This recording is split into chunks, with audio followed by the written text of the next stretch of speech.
నమస్తే welcome to prime నేను come to the point. ఈ రోజు మన కమ్ టు ద పాయింట్ కార్యక్రమంలో మనం మాట్లాడుకునే పాయింట్ ఏంటో తెలుసా? పవర్ స్టార్ పవన్ కళ్యాణ్ నటించిన గబ్బర్ సింగ్ సినిమాలో ఒక ఫేమస్ డైలాగ్ రాస్కోరా సాంబా ఉంటది కదా, దాని గురించి మనం మాట్లాడుకోబోతున్నాం. ఈ రాస్కోరా సాంబా అనే డైలాగు చెప్పకుండానే చెబుతూ నిన్న రాజోలు గడ్డపై డైలాగుల వర్షం కురిపించారా అంటే ఎస్ అనే చెప్పొచ్చు. ఒక్కొక్క డైలాగ్ ఒక్కొక్క అద్భుతం అన్నట్టుగా ఉంది. అయితే ఆ డైలాగ్స్ ఏంటి అనేది మాత్రం ఈరోజు మనం ఖచ్చితంగా మాట్లాడుకుందాం.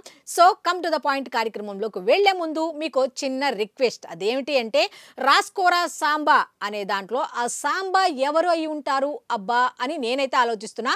మీ ఆలోచన ఏంటి అనేది కామెంట్ రూపంలో తప్పకుండా తెలియచేయండి. ఎందుకంటే ఒక్కొక్కరికి ఒక్కొక్క అభిప్రాయం ఉంటుంది. ఈ రాస్కోరా సాంబాలో సాంబా ఎవరు ఈ రోజు కామెంట్ చేయండి మీరు. అయితే రాజోలు గడ్డలో నిన్న ఆయన పర్యటించారు. ఏం చెప్పారు అంటే అక్కడ అందరికి తెలిసింది ఏంటంటే పల్లె పండుగ 2.0 కార్యక్రమాన్ని ప్రారంభించారు. కొబ్బరి రైతులను పరామర్శించారు. వాళ్ళ సమస్యల మీద 45 రోజుల సమయాన్ని అయితే వాళ్ళని కోరారు అనేది మాత్రమే అందరూ చెప్పుకుంటున్నారు. కాకపోతే గబ్బర్ సింగ్ డైలాగ్స్ ని మళ్ళీ మళ్ళీ రిపీట్ చేశారా ఆయన అంటే ఎస్, సినిమాల్లో ఉన్నప్పుడు ఒకలా రిపీట్ చేశారు, ఇప్పుడు రాజకీయాల్లోకి వచ్చిన తర్వాత మరోలా రిపీట్ చేశారు. అదేమిటి అనేది ఒకసారి మాట్లాడేసుకుందాం. ఫస్ట్ డైలాగ్ నాకు కొంచెం తెక్కుంది, దానికి లెక్క ఉంది అనే దాన్ని ఏ విధంగా వాడారో తెలుసా? 2029 ఎన్నికల్లో మేము వస్తాం, మేము అది చేస్తాం, మేము వస్తాం, మేము అది చేస్తామని చాలా మంది చెప్తున్నారు. మీకు 5 ఏళ్లు ఆంధ్ర ప్రజలు అవకాశం ఇచ్చారు, మీరు ఏమీ చేయలేదు కాబట్టే మీకు 11 సీట్లు ఇచ్చి పక్కన కూర్చోబెట్టారు. మళ్ళీ ఇప్పుడు మీరు ఏమంటున్నారు అంటే 2029 మాదే అని అంటున్నారు. కానీ 2029 మీది ఎలా అవుతుంది? మాది కదా అన్నట్టుగా ఆయన ఏం చెప్పారు అంటే ఫస్ట్ రాస్కోరా సాంబాలో ఫస్ట్ డైలాగ్ ఏంటో తెలుసా? 2029 మాదే, మరో 15 ఏళ్లు కూడా మావే. రాస్కోరా సాంబా 2029 మందే, అట్లాగే మరో 15 ఏళ్లు కూడా మనవే అన్నట్టుగా ఒక పంచ్ డైలాగ్ని అయితే ఇండైరెక్ట్ గా చెప్పారా అంటే ఎస్ అనే చెప్తున్నారు. మీరు 2019 ఎన్నికల్లో ఏం చేశారో అన్నది అందరికీ తెలిసిందే. ఒకవేళ మీరు 2029లో కూడా వస్తే ఏం జరిగిద్దో కూడా అందరికీ తెలుసు కాబట్టి ప్రజలు మీకు అవకాశం ఇవ్వరు. మేము అయితే సంక్షేమాన్ని మాత్రమే బేస్ చేసుకోవట్లేదు, సంక్షేమంతో పాటు అభివృద్ధి చేసుకుంటూ ఈ 18 కాలంలో మేము అది చేసేసాం ఇది చేసాము అనే గొప్ప నేను చెప్పుకోవట్లా.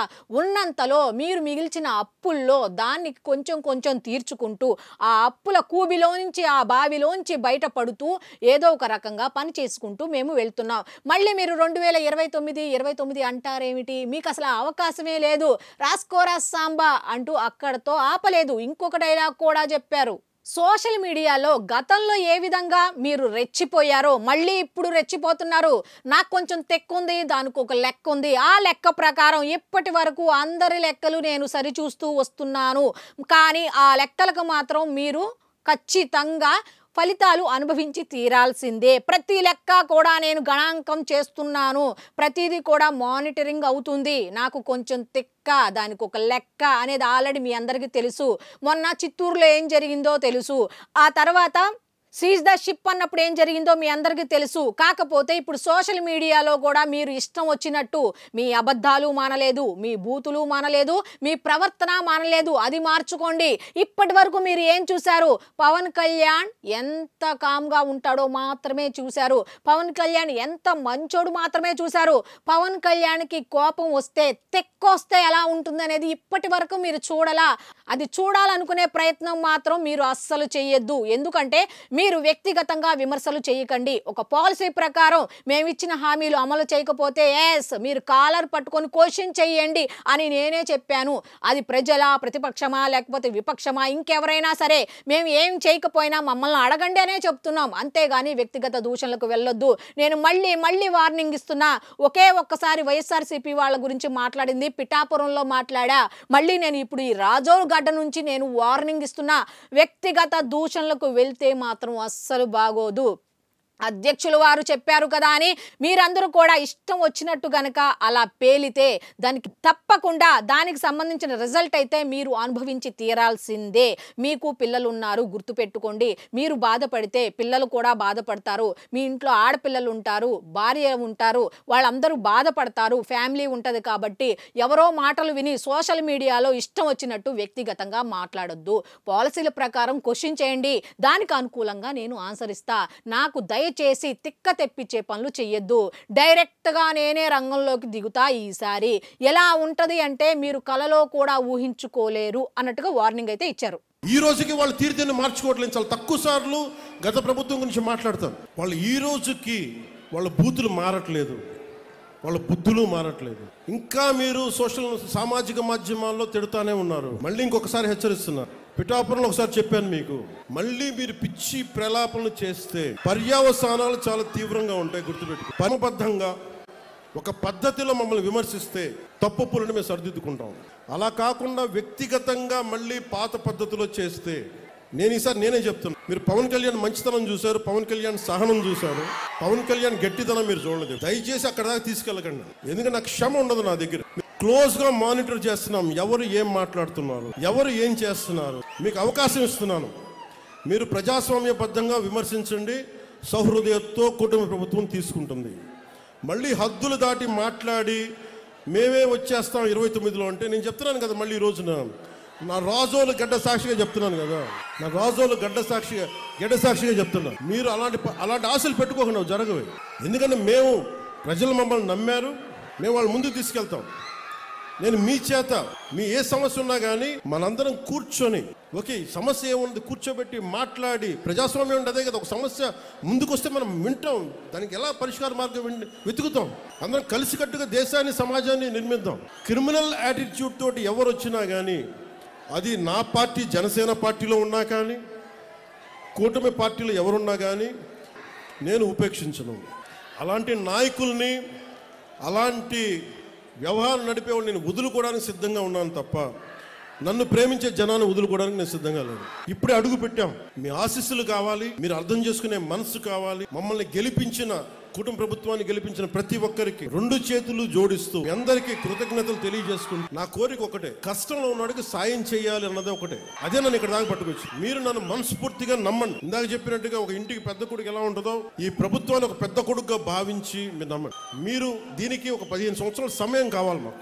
కోనసీమకు సంబంధించి ఒక సూపర్ డైలాగ్ ఎలా కనెక్ట్ చేశారు అంటే, కొబ్బరి చెట్టుని కోనసీమలో ప్రతి ఇంటికి ఒక పెద్ద కొడుకులా చూస్తారు. కాబట్టి మీరు ఎలా చూస్తారు అంటే, నన్ను పెద్ద కొడుకులా చూడండి అలా. స్వార్థం లేని రాజకీయం అంటే ఇది కదా స్వార్థం లేని రాజకీయం అంటే. మీ ఇంట్లో పెద్ద కొడుకుగా నన్ను చూడండి అలా. కూటమిని మీ ఇంట్లో పెద్ద కొడుకులా చూడండి. ఈ డైలాగులు ఎక్కడైనా విన్నారా? కూటమిని మీ ఇంట్లో పెద్ద కొడుకుగా చూడండి. 2029లో అవకాశం ఇవ్వండి, ఆ తర్వాత కూడా ఇవ్వండి. మొత్తం కలిపితే 15 ఏళ్ళు. ఈ 15 ఏళ్ళు గనక మీరు మాకు ఇస్తే, ఈ కూటమి ప్రభుత్వానికి ఇస్తే, మేమైతే ఖచ్చితంగా బంగారు భవితవ్యాన్ని మీ చేతిలో పెడతాం. కాబట్టి మీ అందరికీ ఒకటే కోరుతున్నాను, మీ అందరి ఆశీస్సులు నాకు కావాలి. నాది ఒకటే లక్ష్యం, ప్రజలకు సేవ చెయ్యాలి. ఈ సేవ చేసే క్రమంలో ఎవరైనా ఎదిరిస్తా, ఏదైనా మాట్లాడతా, పద్ధతి ప్రకారమే మాట్లాడతా, పాలసీల ప్రకారమే మాట్లాడతా. ఇష్టం వచ్చినట్టు అందరిలాగా వ్యక్తిగత దోషణలు చెయ్యను. ఎటువంటి మాట్లాడకూడని పదజాలం అయితే నేను వాడను. ఏదైనా స్మూత్ గానే వెళ్తా. నా సెకండ్ హాఫ్ మాత్రం చూడాలని అనుకోవద్దు. నాణానికి ఒకవైపు మాత్రమే చూశారు, రెండో వైపు చూసే ప్రయత్నం చెయ్యొద్దు అంటూ అటు ఎవరైతే సోషల్ మీడియాలో ఇష్టం వచ్చినట్టు మాట్లాడుతున్నారో వాళ్ళకి వార్నింగ్ ఇస్తూ, అట్లాగే ప్రజలకు కూడా ఏమని పిలుపునిచ్చారో తెలుసా? ఏ విధంగా కనెక్ట్ చేశారో తెలుసా? మీ పెద్ద కొడుకులం.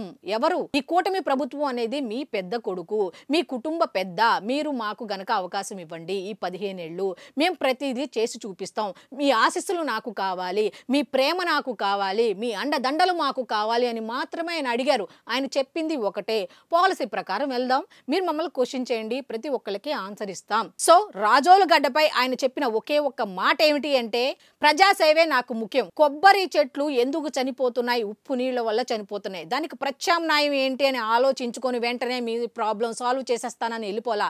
నాకు 45 రోజుల సమయం ఇవ్వండి అని అడిగారు. ఆనాడు ఉప్పాడలో సమస్యకు సంబంధించి అక్కడ ధర్నా చేస్తే మత్స్యకారులు అక్కడికి వెళ్ళి వాళ్ళని 100 రోజుల సమయం అడిగి అక్కడ ఏం చేయాలి ఏంటి అనే దాని మీద కసరత్తు చేసుకుంటూ వస్తున్నారు ఒక్కొక్కటి. అలాగే ఇప్పుడు ఈ కొబ్బరి రైతులకు సంబంధించి 45 రోజుల సమయాన్ని అయితే అడిగారు. రైతులు కూడా దానికి అంగీకరించారు. ఇది కదా సమస్య పరిష్కారం అంటే, ఒక టైం అనేది ఉంటది కదా. ఇది కదా ప్రజల్లోకి వెళ్ళి ప్రసంగించడం అంటే, ఇది కదా. ఒకసారి చెప్పండి, ఇదా కాదా అనే దాని మీద మీ అభిప్రాయాన్ని కామెంట్ రూపంలో తెలియజేయండి.